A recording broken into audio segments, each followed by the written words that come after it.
سلام و عرض ادب و احترام خدمت همه شما دوستان گرامی از هر جای ایران عزیز که دارید تصویر من رو می‌بینید.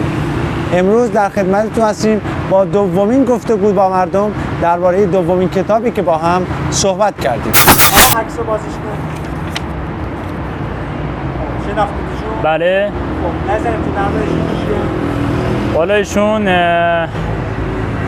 دوره که ما هنوز به دنیا نیامدیم رئیس جمهور مملکت بودن، آقای روح‌الله خمینی، و شناختی که از ایشون داریم بیشتر رو اسکناسات ما چراشون دیدیم و دیگه زیاد خاطری ازشون نداریم از دوره قدیم.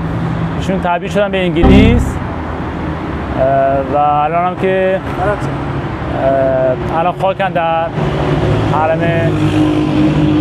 امام حسین. خاطره خاصی چیزی ازشون دارید که چیزی که توی ذهنتون مونده باشه ازشون؟ نه متاسفانه. از سال 50 حتی یا از خانواده‌شون؟ نه متاسفانه. هیچ. حالا باز کنید بیرون بذارید. نه میشناسمش ولی خب میدونم فرد مهمیه، عکساش و اینا هم تو تلویزیون و اینا دیدم. یه چیز ازشون میدونه اسم کوچیکش رو حتی میدونه که؟ نه. اسم هیچ وقت هیچی درباره‌شون نخونده تا حالا؟ نه. کتابی درباره‌شون خونده باشه؟ نه. دوستان عزیز، اگه تا اینجای ویدیو دیدید و خوشتون اومد حتما همین الان دکمه سابسکرایب رو بزنید، زنگوله رو بزنید تا زودتر از دیگران از ویدیوهای ما باخبر بشید. ممنون از همراهیتون. بریم ادامه ویدیو رو ببینیم. امام خمینی خب یه شخصیتی بودن که برای ملت ایران عزیز بودن و بالاخره تونستن که یه مملکتی رو تغییرش بدن، از شاهنشاهی تغییر دادن به انقلاب اسلام. بالسترین چیزی که توی ذهنتون هست از امام خمینی رو بگید. رهبری اجتماعی بود دیگه، بالاخره رهبر یک ملتی بودن و رهبر یک دنیایی بودن دیگه بالاخره. بسم الله الرحمن الرحیم.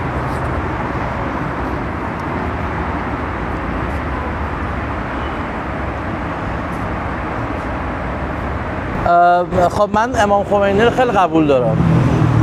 میدونید بحث چیز دیگه است. من فکر که دو جنبه مختلفه. اگه خواسته باشم صادقانه حرف بزنم، ببینید الان شرایط خب خوبی نیست. هیچ کسی من فکر که جرئت نداره که خب بلند شه و یه اقدامی بکنه. حالا بنا هر دلیلی من فکر که این ترس وجود داره تو همه ما، ولی خب تو اون برهه تو این به زمان این اتفاق افتاد و من وقتی که همیشه من فکر که خاک سپاری امام خمینی که میبینم من خب فکر میکنم که حتما یک چیزی وجود داشت، ولی از یک جایی به بعد راه کج شد و ما نبایستی تو اینجا وامیستادیم و نبایستی این اتفاق میافتاد. نظر من راجع به خود امام خب مثبته، ولی راجع به راهی که بعد از ایشون رفت نه مثبت نیست. و از نظر شخصیت من فکر که بالایی داشت و یه آدم کاریزماتیکی بود دیگه. به نظر من امام خمینی آدم کاریزماتیک و قابل احترامی حداقل. اگر خاطره خاصی چیزی از امام توی ذهنتون هست برای یه روز خاصی برای تعریف کنید. ما خب من فکر که زمانی که خاک سپاری بود امام فوت کرده بود تهران بودیم و توی جاده مخصوص من یادمه که همه مردم شروع کرده بودن پیاده روی.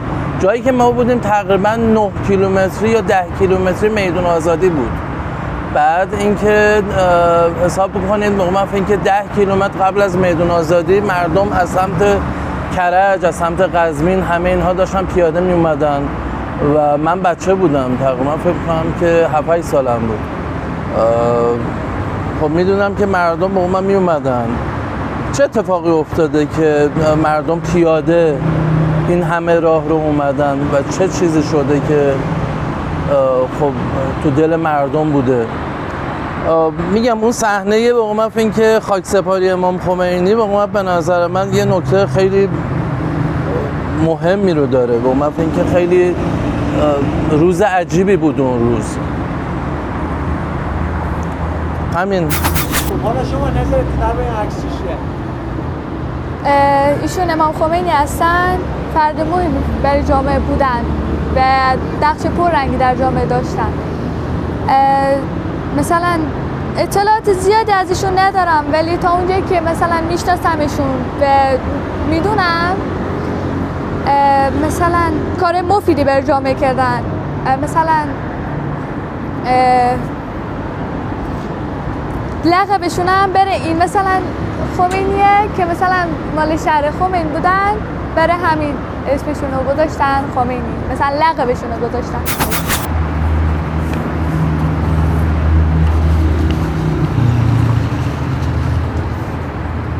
خب بسم الله الرحمن الرحیم.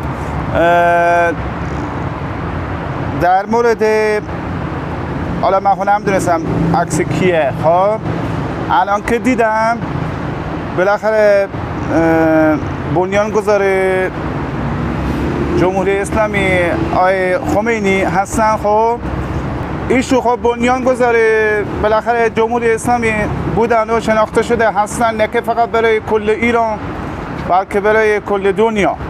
خب بگذاریم از این که الان خیلی جوانای الان یه تعداد زیادیشون ایشون رو نمیشناسن.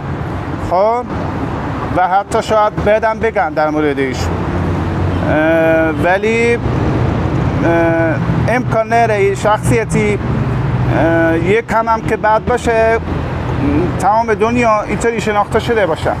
خب من خودم سنم حدود از شاید 12 سال بیشتر نداشتم که ایشون به رحمت خدا رفتن و